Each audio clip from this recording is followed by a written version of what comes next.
Okay, I've got a question. What do rival Santa schools, a magical whistle, and puppet romance have in common? Well, I love the Muppets. Somehow, believe it or not, they are all key plot points in 2024's Hallmark movie, The Santa Class. We've got a lot to talk about, Josh. We do, Jennifer, and we will unwrap it all for you on this episode of Do You Watch What I Watch? Sit down and watch, then have a talk with Jennifer and Josh. Well, we're basically like a week out from Christmas, but we're heading back to school, Santa school, that is, for this new recap and review from the Hallmark Channel, Jennifer. That's right. They should have aired this earlier in the season, but that's okay. Let's get to it. Here's the plot summary. Kate North, the owner of a struggling Santa school, and her instructor Dan must help an amnesia-stricken Santa Claus regain his memory to save Christmas and hopefully her school as well. Let's go. Well, Jennifer Hudson just has some kind of killer contract going with Hallmark Channel right now because we get yet another Jennifer Hudson song kicking off this one. It's called Santa for Someone. It is super jazzy, and I really am here for it 1000%. It really gives you the energy right out of the gate. I love it. It really does. And so we're getting a Santa montage at a school for Santas, and we immediately see our queen, Kimberly Sustad. She plays Kate, We're Not Worthy, and she's explaining her school for a group of visitors. She calls it a dream come true, but it's lukewarm and something is off. We get that from Go here. She gets a phone call and oops, she landed a new gig and she is piecing out. So too is Blaze, who apparently is the business manager for this school. So dad ultimately wants to promote her because Blaze is leaving and she decides that she's going to stay. So fast forward 12 whole years. I'm used Long time jump. I'm used to a jump in a Hallmark movie. This is the first time I've seen a dozen years. Yeah, and it kind of makes you wonder what made them choose 12 because I don't think there was any other significance to it I don't think that so. I can recall. Maybe just some time to establish where they were. I don't know. Yeah. Anyway, Kate is in the car with her sister Bailey. They stop for coffee and they run into this guy named Dan, played by Benjamin Ayers. He works at a competing Santa school and they are immediately oil and water, but in this Hallmark kind of way where it's very clear that that's not going to stay and they're ultimately eventually going to fall in love. So stay tuned. It's going to happen. It's They were on the movie poster, exactly. it's happening. Yeah. So Kate's dad is moving, heading to Florida, brighter weather, and he's passing on the Santa school to his daughter, whom he sweetly calls Katie Cat, which I thought was a really endearing nickname. So he's very confident about something called the Christmas Cup, which is apparently this competition between his Santa school and the other Santa school in town. And why there are two Santa schools in this one small town is beyond me because I've never heard of a Santa school to begin with. Have you? No, but my husband looked it up and where is it? I'm gonna look for it while you keep talking. But there's a documentary about Santa schools Oh, that he so found. apparently it's a thing. It was Well, oh, there you here go. it is. Santa Camp was a 2022 documentary on HBO Max. And it's where all Santas are welcome. So I'm gonna have to check that out in the off That's a season. thing. Probably. Yeah. No, I've never heard of it, and I don't know that we have one in Nashville. No, for sure not. Yeah. Now we're at Dan's Santa School, which is very BBSS. We've talked about Big Bad Developer. This is very Big Bad Santa School, is what I'm calling it here. I was like, DBSS. When did we coin that term? Exactly. I like it. Super cold, super corporate, run by Blaze. Ugh. And oh no, Dan immediately gets fired, like out of nowhere. Or uncoupled, as his jerk of a box calls it, which I thought was a very delicate way of putting it, where it's a conscious uncoupling. Okay. Very, yeah, very funny.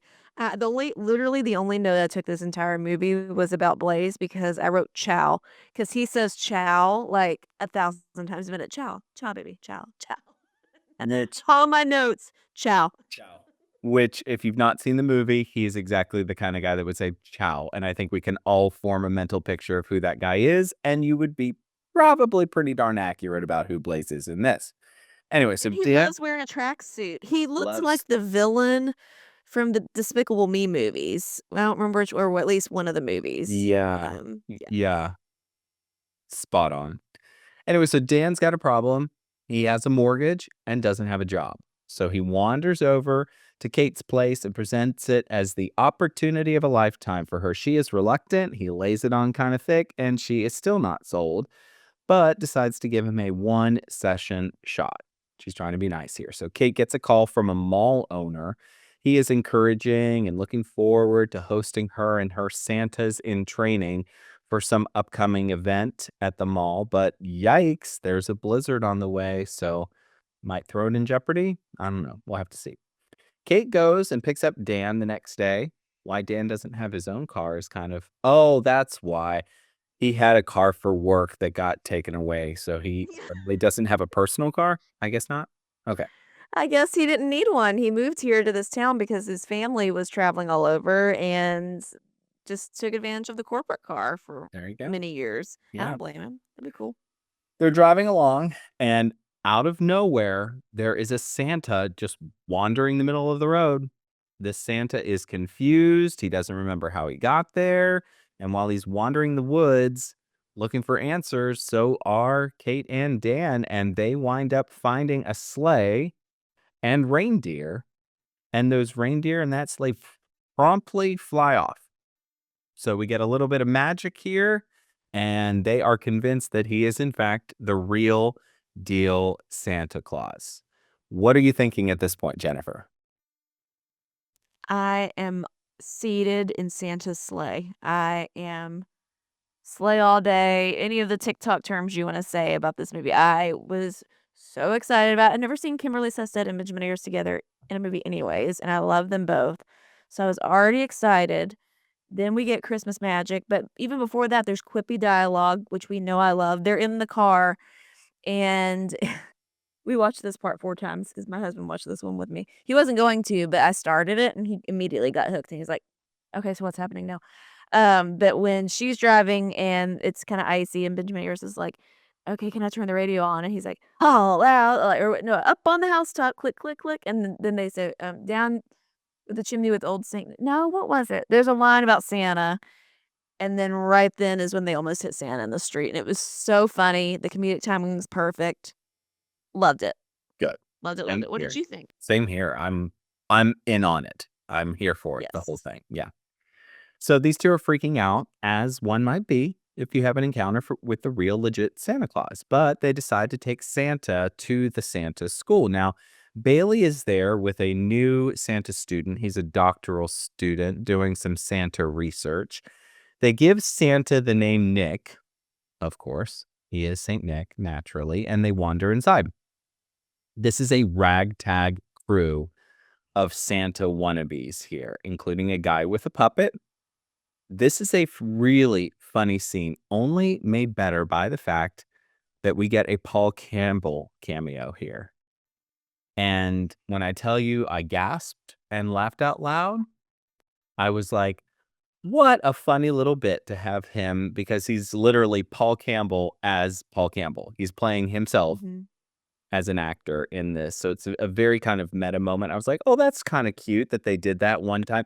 Oh, no, no.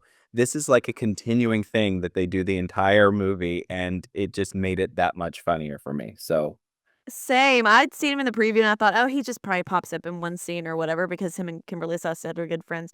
No, no, been in a lot. So yeah, there's hippie Santa, there's the Santa that only can talk comfortably when he has the puppet.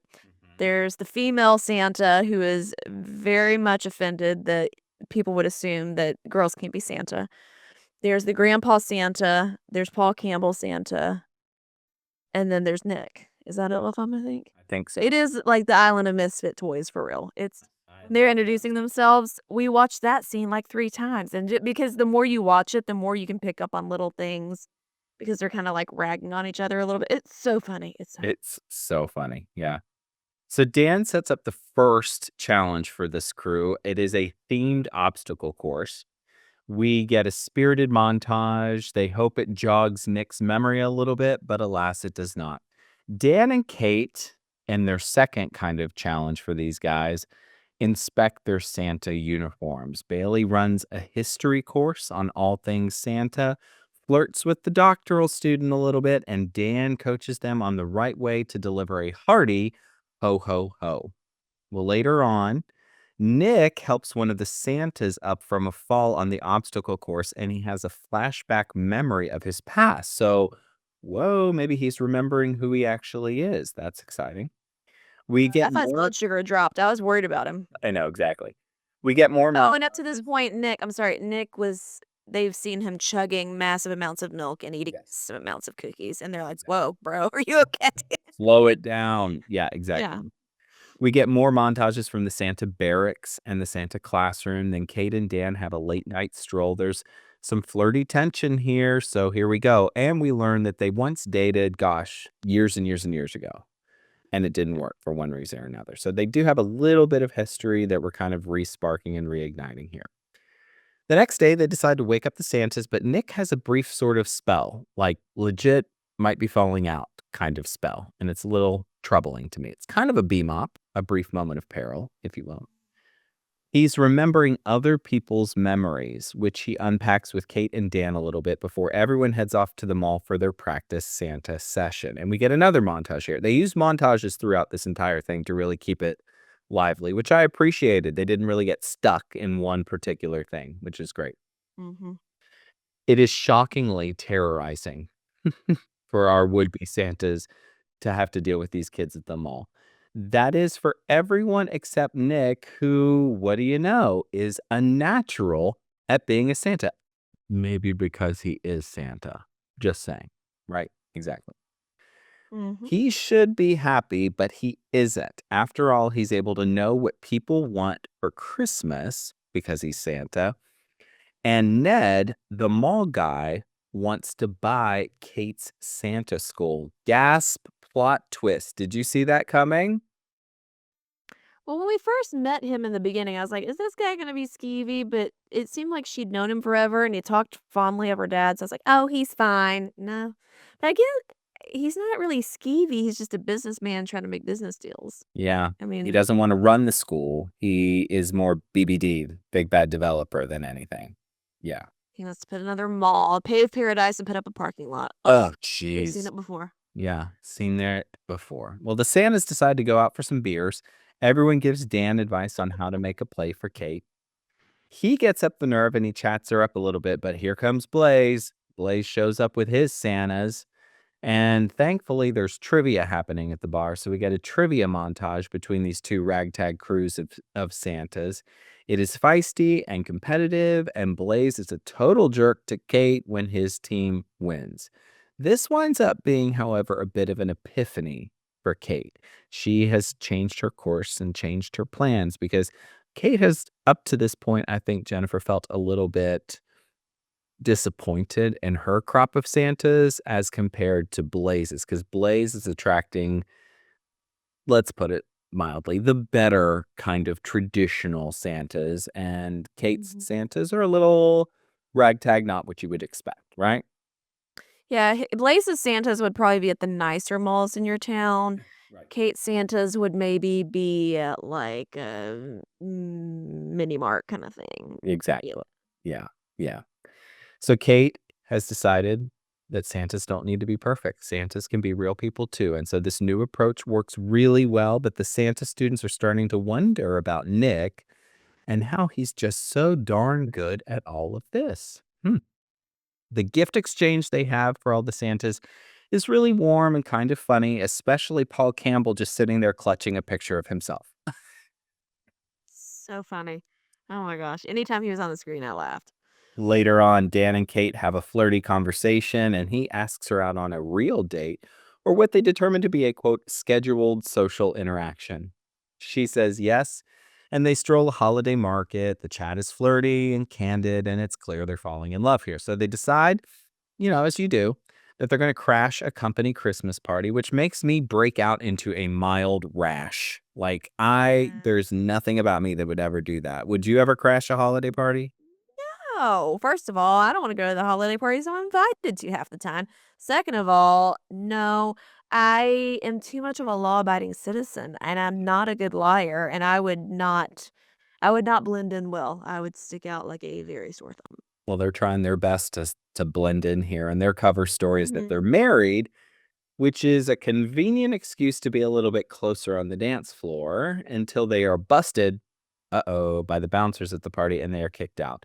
The night ends here with a pretty good and pretty smoldery Hallmark kiss, I thought. Mhm. Yes. So good, in fact, that she stumbles a little bit getting back to her car. Okay. Okay. Yeah. The kiss continues the next morning when she picks him up and they're off to work. So the heat is we are just turning it up to a hot 450. That first kiss, the night kiss, I was like, "Well, that's nice." That next morning kiss, if you're still passionate when he just gets in the car to start your day, come on, Come on. a boop boop. Exactly. A boop boop boop. Yes, Mhm. indeed. It's something we don't see a lot of. That level of passion is not something we get a lot in Hallmark movies. So I'm No. surprised to see it. Yeah. So they're off to work where the secret's out about Nick being the real Santa Claus. They're not sure what they're going to do, especially with Christmas fast approaching, because there's some peril here potentially because he doesn't know who he is and Christmas is fast approaching and who's going to deliver all the presents in the whole 9 yards. But Kate thinks that magic might just do the trick. So she works one-on-one with Santa, asking him to think about what he wants. Well, while all of this is happening, Dan finds the purchase offer from the BBD mall guy. It's kind of an oopsie doodle here, and Dan decides to bolt. So Kate unpacks the dilemma with her sister. Did that feel like you're shaking your head, Jennifer, not a real kind of oopsie doodle of consequence for you? No. Y'all are making out in the car earlier. Who cares? Quit it. That was much ado about nothing. And she was really torn about what to do with the business deal, but the Santa school was not making good money. And so she's like, why am I keeping my life on hold or what my life could be to run this school when our finances are in the shambles? I got a ragtag group of, misfit toy Santas. Like maybe I should sell and make some money and move on to other things. Doesn't mean you can't still date. Thank you. Thank you. Mm, mm, Yeah, there wasn't any mm. kind of like dishonesty or Yeah. miscommunication or anything that sort of was this. It was just him being kind of sort of mad that she might actually just sell the place. Okay. Yeah. That she might make some money. I'm sorry.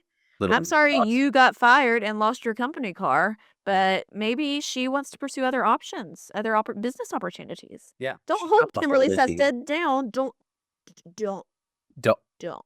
don't. Kate unpacks this dilemma with her sister, who calls her on her fear. Okay. Kate almost cries, and so do I. Dan and Kate kind of, sort of reconcile the next morning. And after all, there's a Santa battle to win here. Blaze is the perfect villain in this scene. And Santa remembers who he is thanks to Mrs. Claus finally showing up randomly. Here comes Mrs. Claus. But Where have you been? wasn't so random because a few scenes back, he found this whistle and he blew it, but no sound came out, except it was a magical beacon. And Mrs. Claus, somewhere North Polish, whatever, heard it and came a running. So we get a spirited montage where they're running the Santa course between Nick and not Nick. And our heroes here wind up winning thanks to a smidge of magic. So there you go.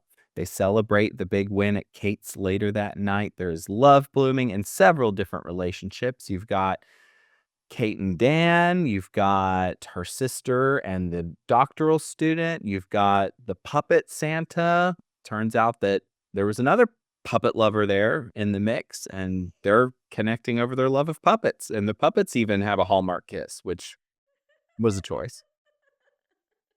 Oh, There is a jolly ring at the door, and Santa has left Kate a second gift. As if the trip to Paris that he gave her isn't enough, he has also left her a beacon whistle, the same one that he had. So if she ever needs help in the future at the Santa school, he's got her back. It's time for Gold or Coal. Oh. All right, it's time for our ever popular Gold or Coal segment. This is how Jennifer and I decide if we think these movies are worth your watch. We're each going to give 3 gifts. If in the total there's more gold in this one, we're going to call it A plus because we're in school, back to school, right? And if Mhm. there's more coal here, we're going to call it a big fat failure. So, Jennifer, coming to you first. What do you got? I'm gonna right out the gate give some gold for Trevor Lerner, who was Nick. He played Dusty on Holiday Road last year, and if you've been around a while, you'll know Josh tends to cry more on the movies. I don't. I get the pre-cries. I don't really cry. I sobbed uncontrollably at his performance last year on Holiday Road. So much so I was crying. It was commercial break. Crying again. A continual cry when it came back. So happy to see him again. He was so perfectly cast in this role as this like sweet, innocent, pure Santa who's got amnesia, but he's got magic, but he's also wanting to be a good friend to the other Santas, and just I loved it. Goal. Yeah, he was great. Really just perfect for the role. You're right. Gold for me, also perfect for their role, Paul Campbell. Can we just talk a minute?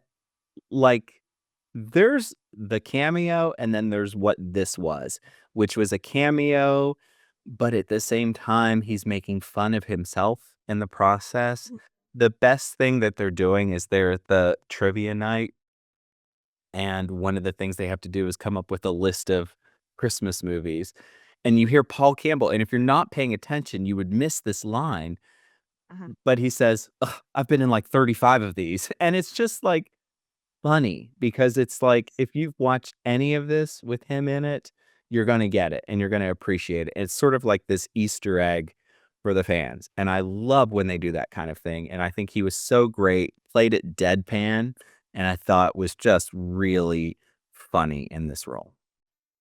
Yeah, and it was so well done, like what you said, but also if you don't watch these movies on a regular basis, you're not a part of the Hallmark world, it doesn't take you out of it because you would just think he's an actor who's, really into himself and whatever. Like I don't think it was distracting as much as it was a little gift for our little Hallmark selves. So yes, I agree.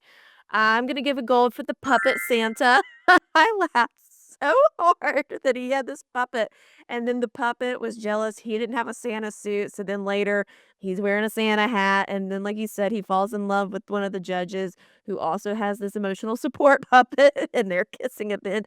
I thought it was so funny, but also I did really like that clearly this guy has some social anxiety issues and some real world trouble, and how he copes with things is talking through this puppet, which, yes, is zany and funny and crazy, but also I loved that the other Santas didn't make fun of him and belittle him or bully him because of it. They were just like, "Yeah, he's one of us," and I just thought that was so sweet and so accepting, and also I love the Muppets, so of course, I'm gonna Well, love there you that kind go. of moment, but I might be biased. More gold for me. I loved Kimberly Sustad and Benjamin Ayers in their respective roles here. They did that really oil and water, but still kind of flirty thing really well at the top of this movie. Their relationship throughout felt earned, as we like to say here. We saw some development happen. The sparks toward the end were super believable. And I just thought it was a really great relationship arc for them, and they're just great all the way around. Kimberly Sustad could do no wrong in my book, and this is another one that I think she just knocked it out of the park. Yeah, and like you said, Benjamin Ayers, I mean, I've seen plenty of his movies, but he was so great in this role, and I feel like he got to be a little more funny than sometimes. He sometimes has been cast in those more serious movies, but he was zany and funny in this one too, so I like that.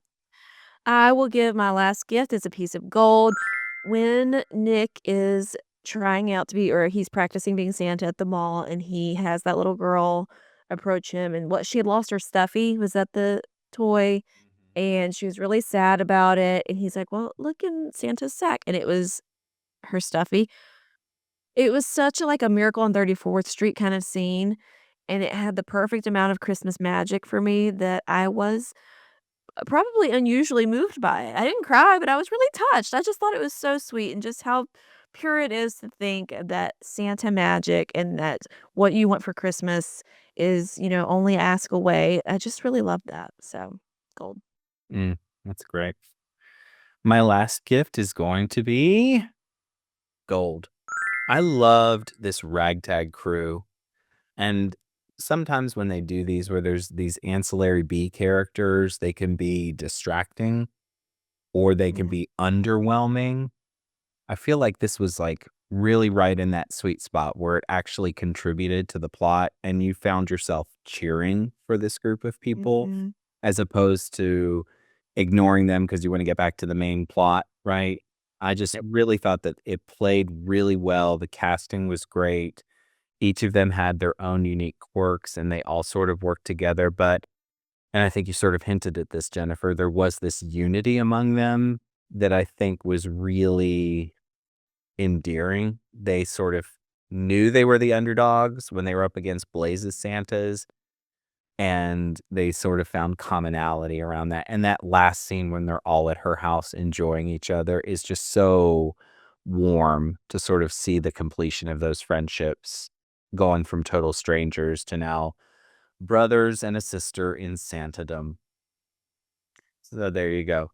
So, who saw this coming? We had 6 gold on this one. We've not had a lot of 6 golds, and so we're gonna call it an A plus. Jennifer, I gotta know, where is this falling in your overall rankings? Certainly toward the top.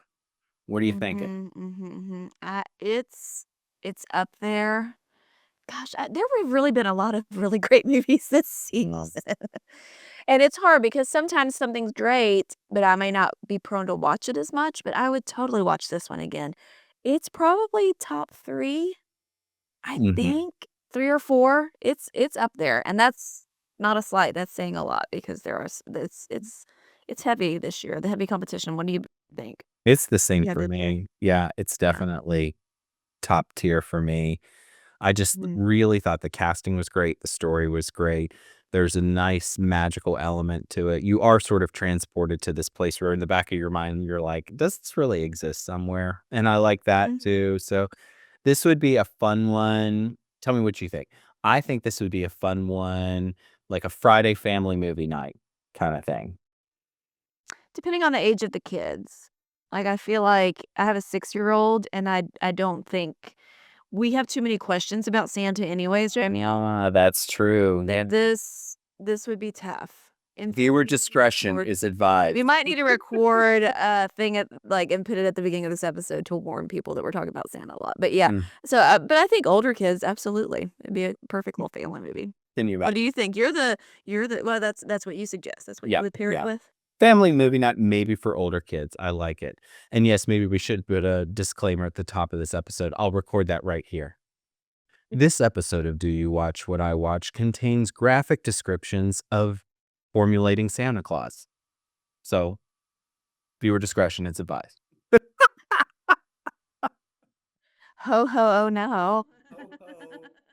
And that, friends, is another episode of Do You Watch What I Watch? Special thanks to Nick Shores for our amazing theme song and to each and every one of you for taking the time during this busy holiday season to listen to us on your favorite podcast platform or by watching us on our YouTube channel. That's right. We're so glad you're here. If you need any information on how to connect with us, it's all at doyouwatchwhatIwatch.com. We're on Twitter. We're on Insta. We're on Facebook. We're on YouTube. We're on the pods. We're everywhere, kind of like Santa Claus. So give us a follow, connect with us there. Hey, next time we're in the home stretch, right? So I think we have 2 more movies we're covering on the podcast this season, each of us. So the next one is one that I drafted, and it's called Following Yonder Star on Hallmark. It's from Dayspring, which are definitely more religious leaning. So let's hear what the synopsis is about. A former television star waits out a scandal in Vermont. She becomes close with the innkeeper. Of course, there's an innkeeper and his daughter while she helps him direct the local Christmas pageant. We have much to discuss, but until then, May your days be merry and bright. We will see you next time.